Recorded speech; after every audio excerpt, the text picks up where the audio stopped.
Today, as I release this report, I feel I should start with one of those warnings to the audience that what they're about to see and hear may be disturbing and graphic. This report is not pretty. It reveals some shocking stories, not just of violence within the provincial correctional system, but of ugly conspiracies to cover up that violence. It exposes corruption and the malignancy within the correctional system that has long been lamented but never eradicated, the code of silence. It can be tempting to think that because they are in jail, inmates who are a victim of excessive force probably deserve it somehow. This is the attitude that the enforcers of the code count on. The correctional culture is by definition a tightly closed one, and the aberrant criminal behavior of a rogue minority who bully their own colleagues as well as inmates thrives on this, making life on the inside more dangerous for all concerned. Par définition, la culture du milieu correctionnel est extrêmement fermée. Le comportement criminel aberrant d'une minorité crapuleuse qui intimide ses propres collègues ainsi que les détenus gagne en force à cause de cette situation, rendant la vie derrière les barreaux plus dangereuse pour toutes les personnes concernées. I want to make three things clear about this investigation. First, there are plenty of correctional officers who work hard in tough and challenging conditions every day and who obey the rules governing the use of force. Life behind bars can be violent, which is why reasonable force is permitted and why proper training is so important for everyone's safety. In our investigation, we heard from many correctional officers about the pressures they face, including overcrowding, understaffing, lack of equipment, violent gangs, violent inmates, and labor issue. Some of them put their own welfare at risk to break the code of silence. They deserve to hold their heads high and do their jobs without fear and not to be tarred by the egregious acts of some of their colleagues. Second, regardless of why they are incarcerated, inmates are human beings and they deserve respect, dignity, and humane treatment. Thousands of inmates in provincial institutions have special needs. Mental issues and addictions, issues similar to those that have been highlighted in the Ashley Smith case in the federal system. They are often vulnerable people, and the state has a responsibility to protect them while they are in its custody. And third, the code of silence is not something my office dreamed up as a title for our report. It has been recognized in court decisions, grievance board decisions, going back nearly a decade. The code is widespread, intractable, and insidious. The ministry knows it well and agrees with me that the time is long overdue to address it head on and from the top down. I also want to say that I'm encouraged so far by how the ministry has responded and addressed this issue. As many of you know, my office receives thousands of complaints from inmates every year. In fact, when I was first appointed in 2005, I was concerned about the sheer volume of cases coming from correctional institutions. It was literally paralyzing my office. We addressed this by triaging complaints and referring the more mundane issues like gripe about the food or missing property back to the institutions, allowing us to prioritize cases involving serious matters of health and safety. This approach allowed us to flag a very disturbing trend in 2010 of allegations of excessive force against inmates that were not being adequately investigated or even covered up. When we first brought these issues to the attention of the ministry, it dismissed them. It was only after repeated attempts by my office to bring forward this matter to ministry officials that they started reopening cases and taking the problem seriously.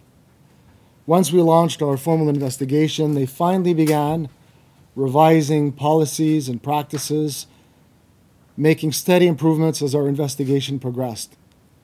More rigorous investigations, better recruiting, improved training and new surveillance equipment, all of which I have recommended, will help. But the ministry must plainly declare that adherence to the Code of Silence is grounds for discipline and dismissal. I will monitor its progress closely as it implements these recommendations. Des enquêtes plus rigoureuses, un meilleur processus de recrutement, un renforcement de la formation et de nouveaux équipements de vidéosurveillance, mesures que j'ai toutes recommandées, contribueront à remédier au problème. Cependant, le ministère doit aussi clairement déclarer que suivre la loi du silence est un motif de sanction disciplinaire et de congédiement. Je suivrai de près les progrès qu'il accomplit dans la mise en œuvre de ces recommandations. As difficult as this problem and this report may be for some to confront, I'm hopeful that we will finally break the code of silence and that the improvements implemented by the ministry will benefit the welfare and security of everyone within the walls of our correctional facilities, inmates and staff alike. Happy to take your questions. Hi, I'm Randy Richmond from Sun Media. There's a lot of mistrust among correctional officers of the ministry, and as you mentioned in the report of your report itself, how do you get thousands of frontline workers to buy into this breaking the code of silence? You know, this report is not on an attack, or should not be construed as an attack on prison guards. It's an attack on behaviors that have led to the right conditions to flourish for bad behaviors to be entrenched. You know, up until 2010, the ministry was not taking this seriously. And they have to take responsibility for letting the system run amok. Prison guards are overworked, undertrained, and lacking modern equipment. Look at the Sunshine List, for example. You've got almost 500 correctional officers and managers on that list, making over $100,000. Now, considering that a correctional officer tops out at $32 an hour, can you imagine the amount of overtime these officers are putting? Add to that the fact that prisoners are packed like sardines in jail, double bunked, triple bunked. So this provides an atmosphere where people are more irritable and allows it to overflow. So the ministry has to assume responsibility for the past as it tries to plan the future.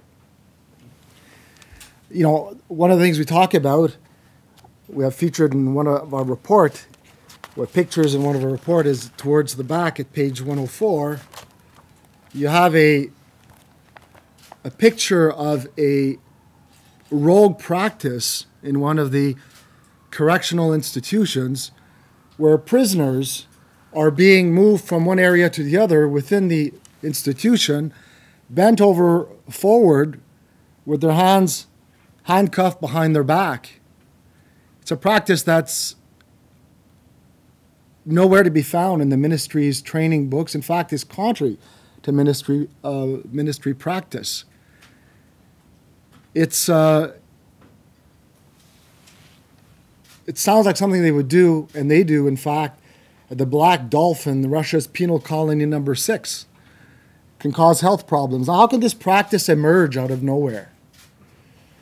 So the ministry needs to take responsibility, assume and account for its actions over the years by turning a blind eye to things that clearly should not have been happening. Can you, for the perhaps give us a sense of what your office found it's like to be in a correctional institute, obviously taking into account your statement that regardless of the crime, that there's a certain level of treatment that should be expected. What is the treatment that most inmates experience in Ontario prisons?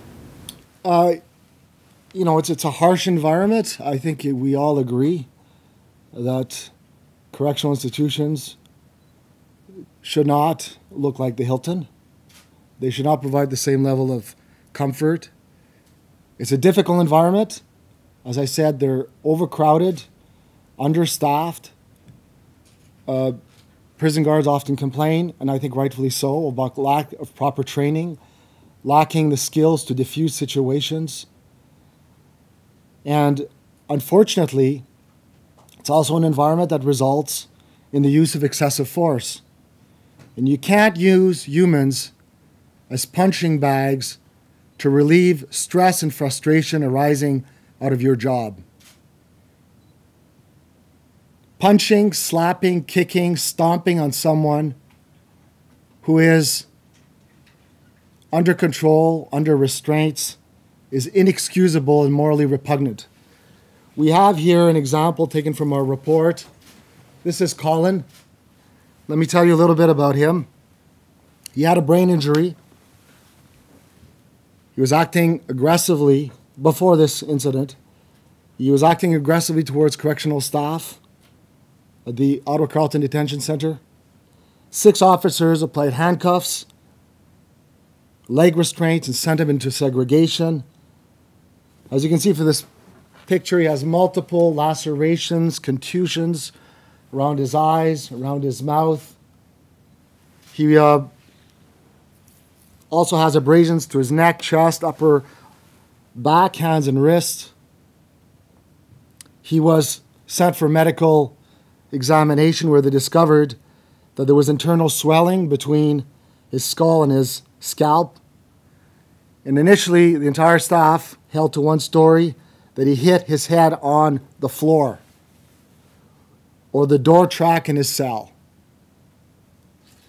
Little by little, some of the staff started recanting. Turns out there were up to 12 to 15 staff members that were there. And it's obvious that they used excessive force in restraining him. Another thing we've discovered during investigation is what's described as dummying the inmate off camera. This sometimes takes place during transporting inmates from one institution to the other, out of the view of cameras, where assaults are planned and carried out. One of the reasons why we have recommended that the use of video camera be included in all institutions and in as many areas as can be carried out to ensure that there's that deterrent effect. You can't simply assault someone and get away with it. Cameras are watching. You referenced briefly Ashley Smith in your opening remarks. I realize it's federal, but how much of the issue here is the presence of the mentally ill within our jail system when they need to really be somewhere else in a mental institution or a hospital setting? It's a huge issue, and it's a reality that exists today. And so for that reason, we've recommended increased training for correctional staff on how to deal with those that suffer from mental disabilities or special needs. So it's there. It shouldn't be as predominant as it is, but the reality is it's there. So because it's there, we've recommended additional training for correctional officers. Once that's done, once the system has been diffused, when there is an investigation of an alleged use of excessive force, the investigation has to be more rigorous.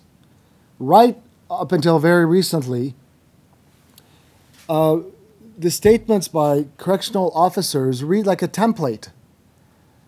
They're not individualized. It's a group statement. I've never seen anything like it in a criminal investigation. It's made to appear so they all sing off the same song sheet. Their union vets the statements before they get to management. You would never see that in a normal investigation. But it's all meant to preserve the code of silence, which has unfortunately metastasized as a cancer through correctional institutions in Ontario. You know, I've been involved in the oversight of police and the military for 17 years. The code of silence exists in the military. It exists in the police. But I've never seen it so entrenched, so pervasive within an organization than it is here. Thus, the importance of cracking it. And it has to stop today. No more conspiring to lie. No more destroying records. No more falsifying records. And no more threatening of colleagues who come forward. I believe that the ministry has provided a genuine commitment to change. I look forward to what the minister has to say, and I look forward to seeing that change unroll in the next few weeks and months. Thank you. And just one last question. So many of the things you've recommended today, more equipment, better training, more officers, better conditions in the jail, less crowding, those are all price tag issues. How is the government that's tightening its belt reacting to the suggestion that they're going to have to spend a lot of money to make this right? They will have to spend more money, but in many ways they are spending it now through overtime. They're spending it now through lawsuits. They're spending it now through the human hardship that they're causing. This is not a huge amount of money, but we don't have a choice. We just do not have a choice. It's an issue that the ministry also has recognized, so they've not raised it as a barrier either. And I'm sure if it was a barrier of any significance, we would have heard it by now. Thank you. One last question.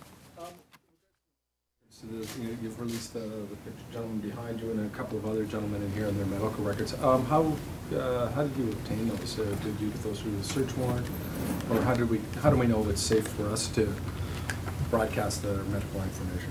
Well, two things. One is under the Ombudsman Act, we are entitled to all ministry records without a warrant. And number two, the information that we are publishing today, we've received consent from those people who are in our report. Thank you. Au-delà des horaires, du manque d'entraînement, des problèmes de maladie mentale, etc. Quel est le malaise? Le malaise, c'est que la situation présentement mène à toutes sortes de souffrances, point de vue physique. On voit ici une démonstration dans la photo d'un prisonnier qui a subi des blessures très sérieuses. Puis aussi, ça mène à un manque de confiance dans notre système. Les personnes les plus vulnérables dans notre société sont les prisonniers. On leur enlève leur indépendance et leur liberté. On les met en prison. Ils ne sont pas libres d'aller où ils veulent. On supprime leur liberté. Et en conséquence, il y a un fardeau sur l'État de prendre leurs responsabilités très sérieusement. Et ce qu'on voit en Ontario, c'est que le ministère qui représente l'État s'est lavé les mains de ses obligations de prendre soin de ses prisonniers. Notre rapport aujourd'hui fait état des problèmes du passé et je suis très content de voir que la ministre et le gouvernement proposent de corriger la situation dans le futur et d'adopter nos recommandations. Merci.